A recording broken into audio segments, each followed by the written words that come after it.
আমরা এই লেকচারে জানব ফরেক্স ট্রেডিং এর অসুবিধাগুলো কি কি, ডিসঅ্যাডভান্টেজ অফ ফরেক্স ট্রেডিং। পূর্বের ভিডিওতে আমরা ফরেক্স ট্রেডিং এর সুবিধাগুলো জেনেছিলাম, তো আজকে আমরা অসুবিধা বা ডিসঅ্যাডভান্টেজগুলো জানব।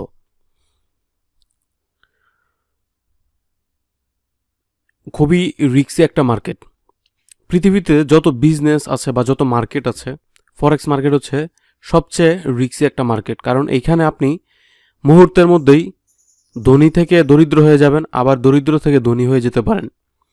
ব্যাপারটা হচ্ছে অনেকে এটাকে আবার গেমলিং বলে থাকেন বা গেমলিং মনে করে থাকেন। তো বেসিক্যালি এটা কোনো গেমলিং প্ল্যাটফর্ম না, এটা একটা বিজনেস।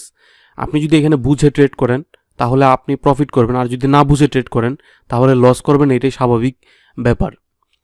সাঁতার না জেনে আপনি যদি নদীতে বা সাগরে সাঁতার কাটতে আসেন তাহলে অবশ্যই আপনি ডুবে মরবেন।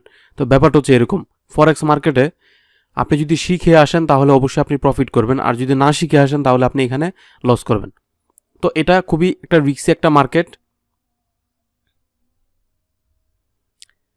সোশ্যাল ট্রেডিং প্ল্যাটফর্ম, ফরেক্স মার্কেট একটি সোশ্যাল ট্রেডিং প্ল্যাটফর্ম।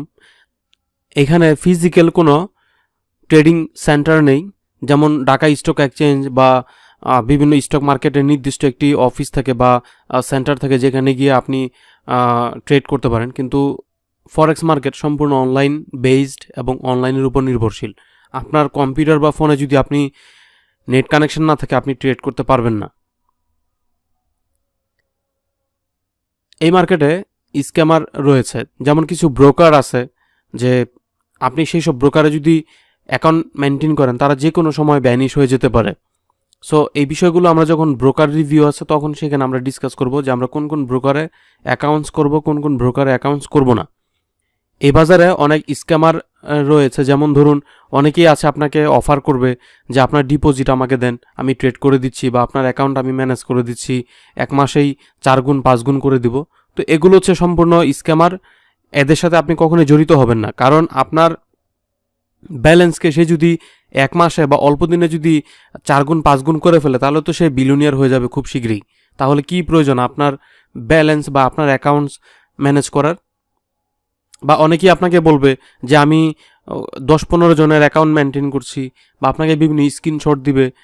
সো এগুলো বিশ্বাস করবেন না, কারণ তারা যদি নিজেরাই যদি ট্রেড করে প্রফিট করতে পারে তাহলে সে কখনোই আপনার কাছে সিগন্যাল বিক্রি করবে না, বা আপনার অ্যাকাউন্ট ম্যানেজ করার কোনো প্রয়োজন নেই। বাট আপনি দেখবেন যে সে আপনার পিছনে লেগে আছে আপনার অ্যাকাউন্ট ম্যানেজ করার জন্য, আপনাকে বারবার মেসেজ করবে, ইমেল করবে যে আপনার অ্যাকাউন্ট আমাকে দেন, আমি ম্যানেজ করে দিচ্ছি। এইসব স্ক্যামারদের কাছ থেকে দূরে থাকবেন।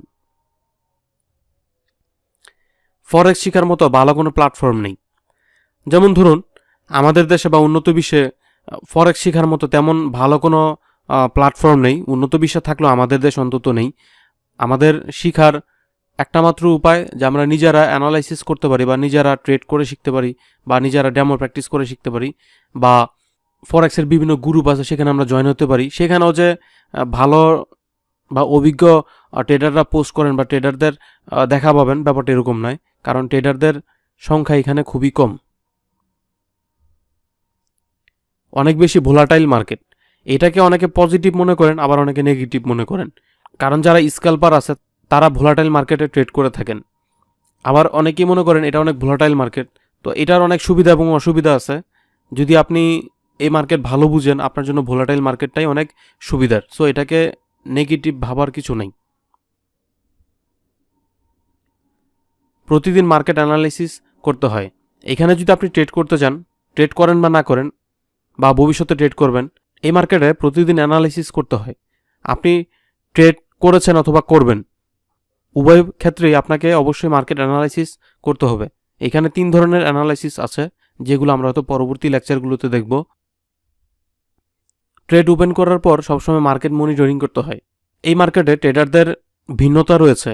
কেউ শর্ট ট্রেড করেন, কেউ লং ট্রেড করেন, কেউ স্ক্যাল্পার, কেউ বা ডে ট্রেডার, কেউ বা 4 আওয়ার্স চার্টে ট্রেড করেন, কেউ বা 1 আওয়ার চার্টে ট্রেড করেন। সো এখানে ট্রেড ওপেন করার পর কিছুক্ষণ পরপর বা কিছু সময় পরপর মার্কেট মনিটরিং করতে হয়। যারা স্ক্যাল্পার আছেন বিশেষ করে তাদের জন্য এটা খুবই গুরুত্বপূর্ণ। এখানে অভিজ্ঞতা অর্জন করতে অনেক সময় প্রয়োজন হয়। ফরেক্স মার্কেট এটা এমন একটা মার্কেট যেখানে আপনি যতদিন পর্যন্ত নিজে রিয়েল ট্রেড না করবেন ততদিন পর্যন্ত আপনি এখানে 100% অভিজ্ঞতা অর্জন করতে পারবেন না। এবং এইখানে অভিজ্ঞতা খুবই গুরুত্বপূর্ণ, যেটা আপনি একদিনে বা 10 দিন 15 দিন বা 1 মাসে অভিজ্ঞতা অর্জন করতে পারবেন না। এখানে লং টাইম ট্রেড করার পর এই অভিজ্ঞতা আপনি অর্জন করতে পারবেন।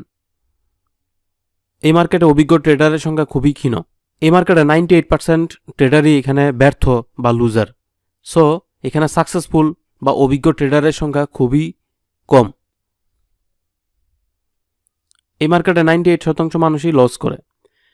ফরেক্স মার্কেট বেসিক্যালি খুবই রিস্কি একটা মার্কেট, এবং এইখানে যেসব ট্রেডাররা ট্রেড করেন তার মধ্যে 98% মানুষই এইখানে লস করেন। হ্যাঁ, আপনি যেটা স্ক্রিনে দেখতে পাচ্ছেন বা আমি আপনাকে যেটা বলছি এটাই সত্যি। এখানে 98% মানুষই লস করেন, মাত্র 2% মানুষ এখানে প্রফিট করেন। সুতরাং আপনি এবার নিজেই সিদ্ধান্ত নিন যে এই মার্কেটে না শিখে ট্রেড করতে আসবেন না, কারণ এই 98% মানুষই হচ্ছে এখানে লুজার, বিকজ তারা না শিখে এখানে ট্রেড করতে আসেন। সুতরাং আপনি অবশ্যই অভিজ্ঞ হয়ে প্র্যাকটিস করে সবগুলো বিষয় জেনে শুনে তারপর এই মার্কেটে রিয়েল ট্রেড করতে আসবেন। ইনশাল্লাহ আপনি অবশ্যই সফল হবেন। Thank you.